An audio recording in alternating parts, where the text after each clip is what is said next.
Senhor Pai de infinita misericórdia, que possamos acalmar nossos corações, que os bons espíritos que nos assistem possa formar uma grande corrente de proteção em nossa volta, para que entremos em sintonia com o mais alto e sentir o teu amparo e o teu amor, que os irmãos da nossa casa de conselheiro, encarnado e desencarnado, sinta também o mesmo amparo que tanto necessitam para o seu melhoramento moral e espiritual, e todos juntos possamos, com a nossa caravana do amor, encontrar o caminho da paz e o caminho da luz.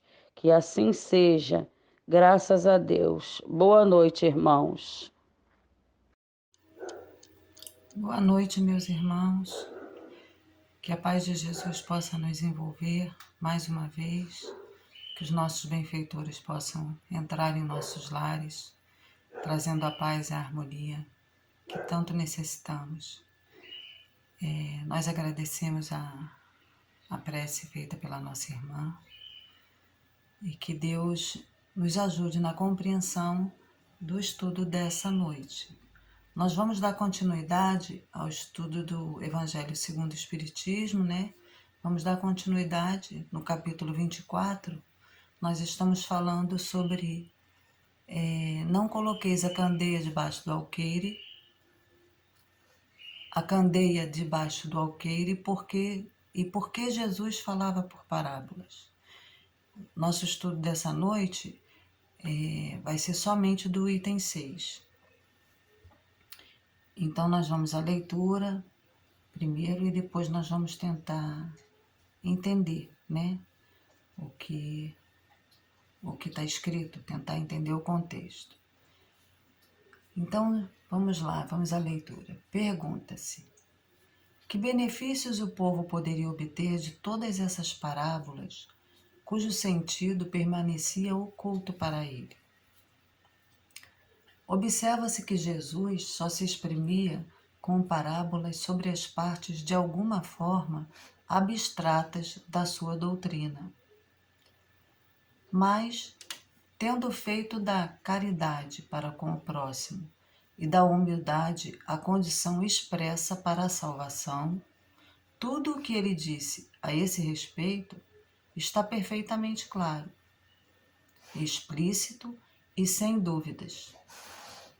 E assim devia ser, porque era uma regra de conduta, regra que todo mundo devia compreender para poder segui-la.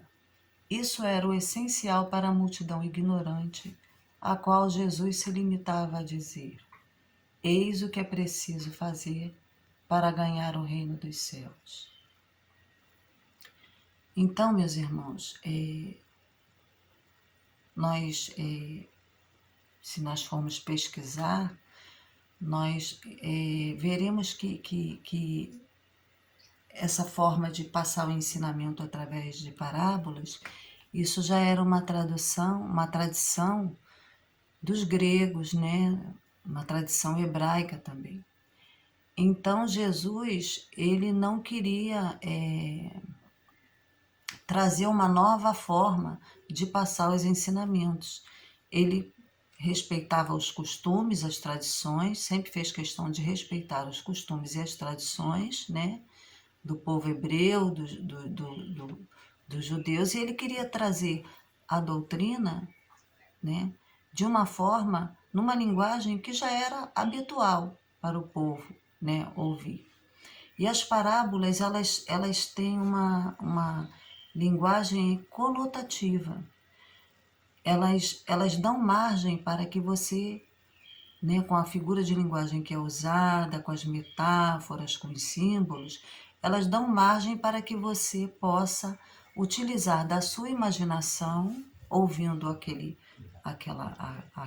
história, aquela parábola, né? Você, de acordo com o seu desenvolvimento espiritual, de acordo com os conhecimentos que você tem, você utiliza a sua imaginação para ouvir. Assim é em tudo que a gente ouve.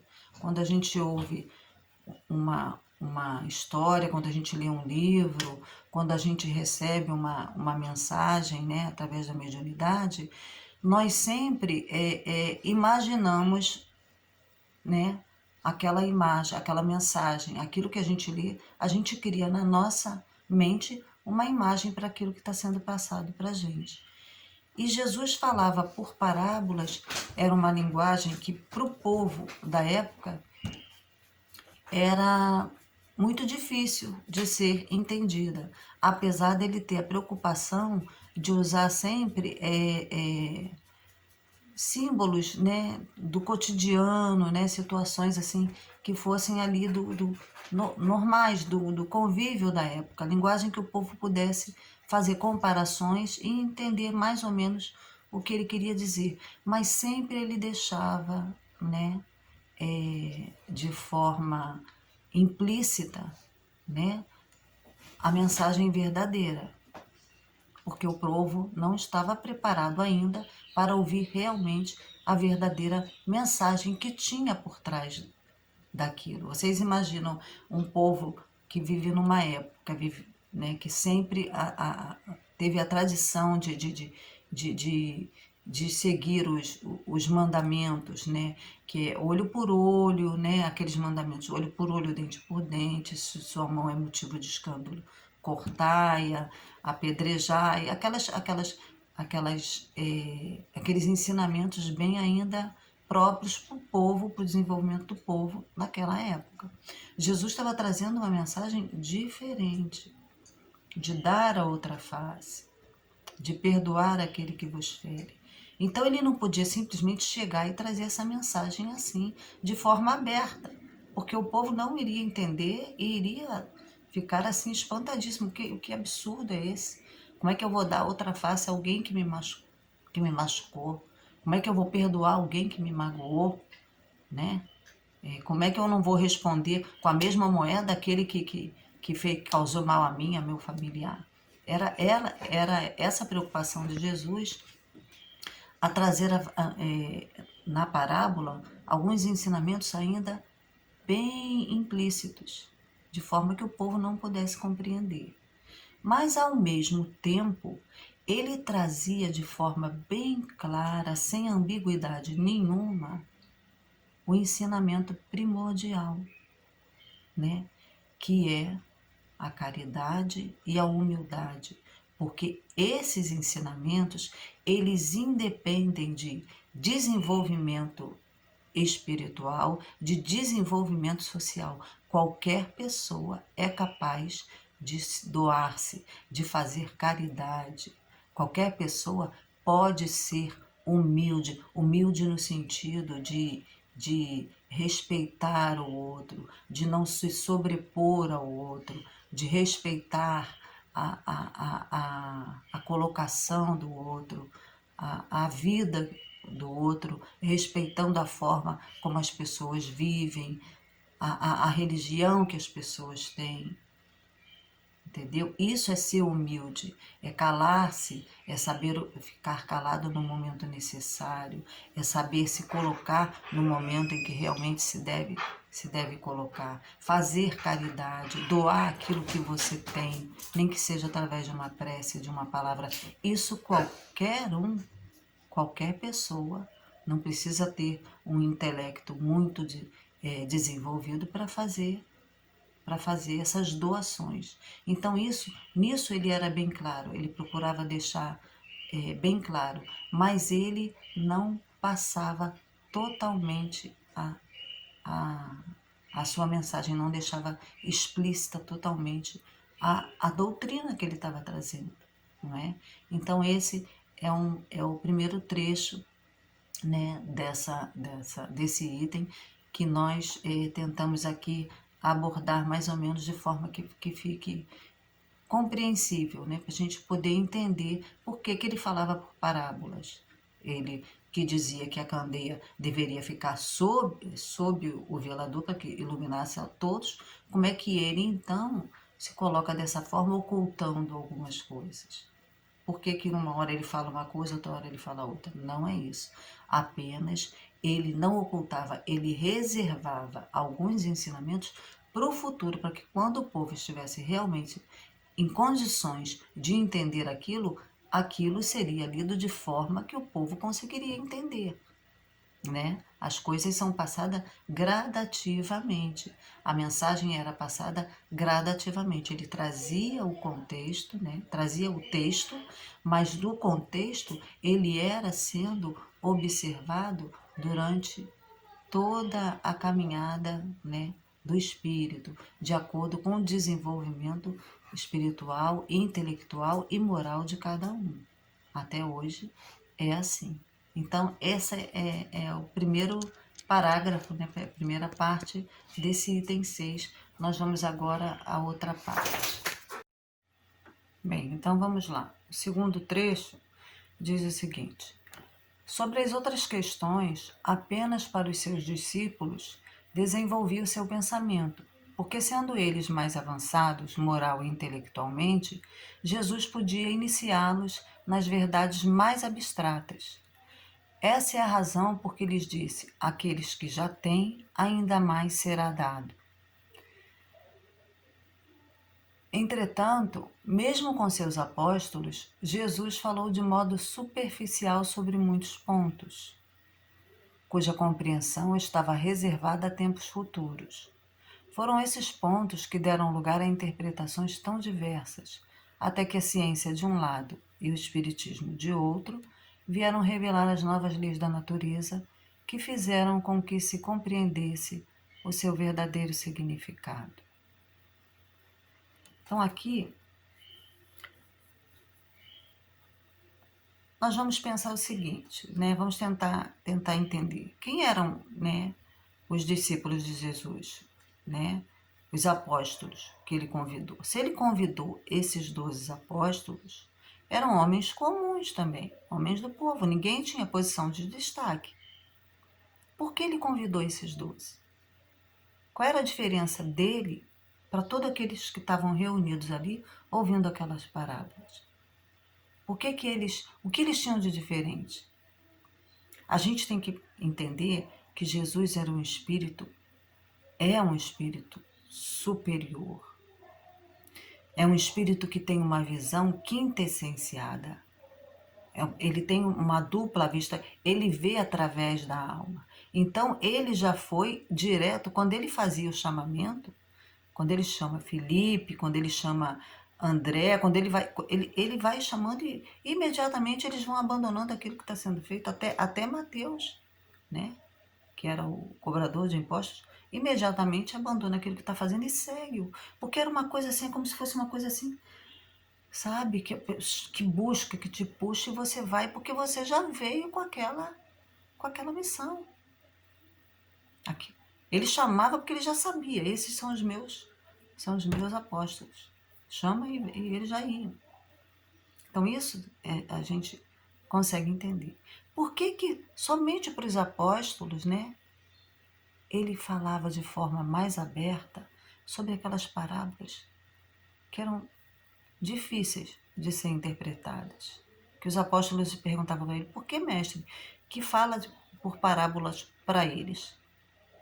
E Jesus dizia: eles ainda não estão em condições de entender, mas vocês já estão prontos, vocês já têm uma intelectualidade, uma moralidade mais desenvolvida, já têm condições de entender aquilo que eu preciso passar. E passava para eles um conhecimento maior daquela mesma parábola que foi passada para todos lá. Mas eles os chamava, os recolhia e abria mais, né, a compreensão daquilo que ele estava passando ali da doutrina. Mas, mesmo para eles, ele deixava oculto algumas coisas. Sempre com a intenção de não ocultar. Vamos esquecer essa palavra ocultar. Ele reservava. Porque isso seria passado gradativamente. A gente vê aí, né, ao longo dos anos, dos tempos, né, as civilizações, né, que que foram passando pela terra, as mudanças que foram tendo, e aí vem Jesus e traz essa nova doutrina, e mesmo durante tantos e tantos anos, como foi difícil de se entender essa mensagem. Quantas guerras houve, quantas separações, por uma mensagem que veio para trazer a paz. Quantas dissensões, quantas separações houveram, quantas guerras houveram por causa dessa mensagem muito mal compreendida ainda. Mas olha só, meus irmãos, que maravilha. Nós vivemos uma época de ouro, porque hoje em dia todas as religiões entendem o Evangelho de Jesus como uma coisa que veio para o bem. Todos compreendem as parábolas de Jesus e as interpretam de forma positiva, de forma a engrandecer o espírito. Não importa a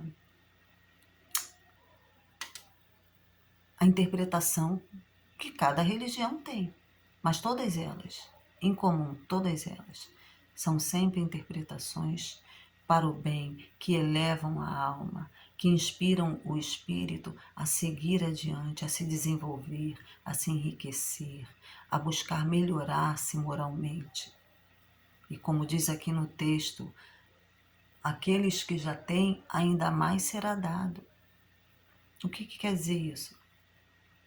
Quer dizer que aquele que busca o conhecimento, aquele que busca se desenvolver, aquele que faz o esforço próprio para buscar desenvolver-se interiormente, desenvolver as suas virtudes, né? Ocultar, calar os seus vícios, os seus defeitos e procurar buscar a todo custo desenvolver as suas virtudes, porque todos nós temos essas virtudes, nós somos luzes,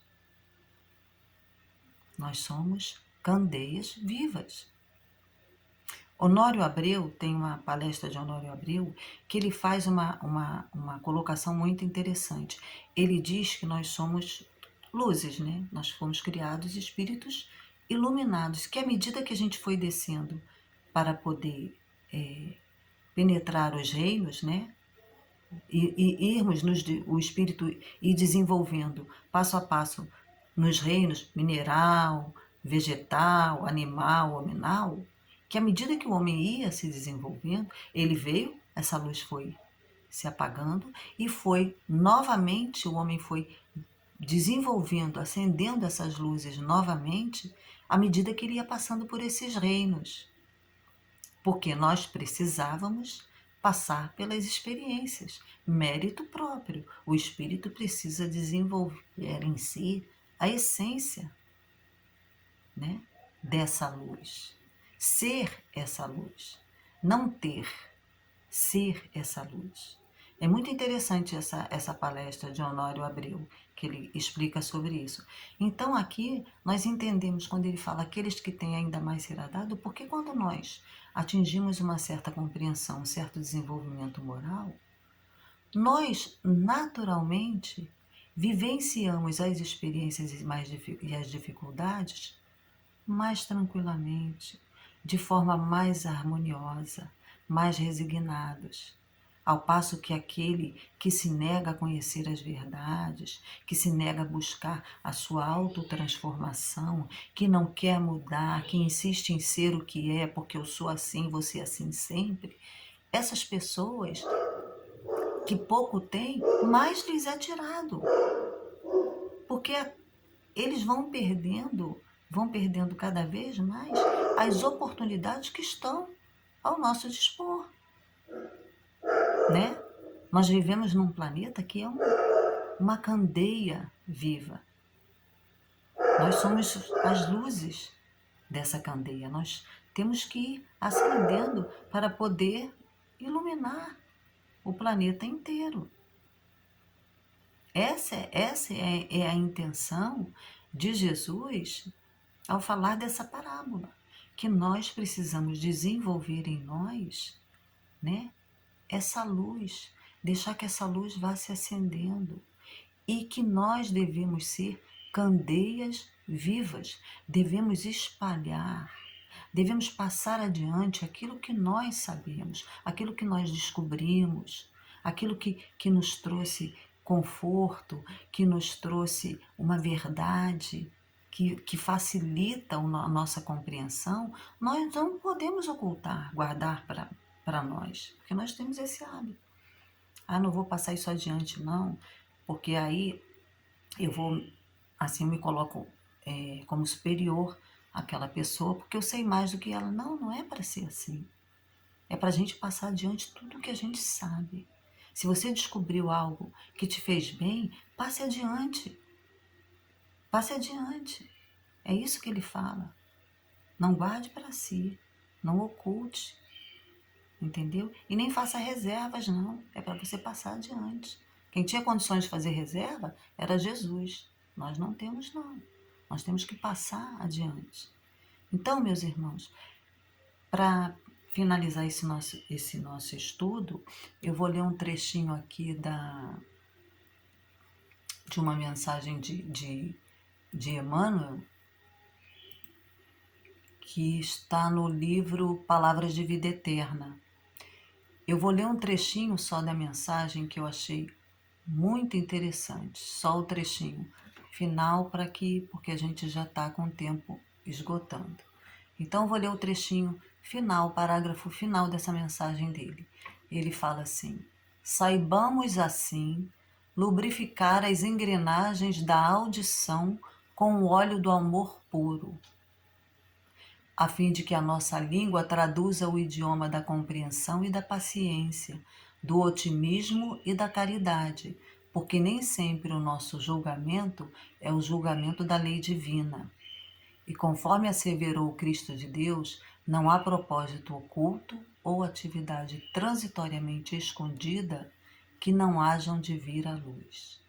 Então, meus irmãos, que nós realmente consigamos acender essa luz em nós e nos tornarmos essas pequenas candeias dentro dessa imensa candeia que é o nosso planeta de provas e expiações, e que, conforme for se iluminando, se tornará realmente um planeta de regeneração. E, se Deus quiser, nós estaremos nesse planeta aqui como espíritos que vieram para a regeneração, para consertar aquilo que nós ocultamos, né, nas outras encarnações. Então, meus irmãos, vamos à nossa prece, que Deus abençoe nossos lares. Vamos fechar nossos olhos e entregar nossos pensamentos ao nosso Pai. Graças a Deus. E assim, Jesus, Mestre querido, nós agradecemos, Senhor, pelos maravilhosos ensinamentos que nos trazem através do Teu Evangelho. Que possam, Senhor, iluminar sempre o nosso caminho, essas luzes, essas palavras, essas parábolas maravilhosas. Que possamos, Senhor, desenvolvermos nossas habilidades, nossa moral, nossa intelectualidade, para que possamos entendê-la, Senhor, e passarmos adiante tudo o que conseguimos compreender dos Teus ensinamentos. Que os bons espíritos estejam sempre ao nosso lado, nos protegendo, nos inspirando, nos intuindo, e que possamos, Senhor, a cada dia agradecer por tudo que recebemos.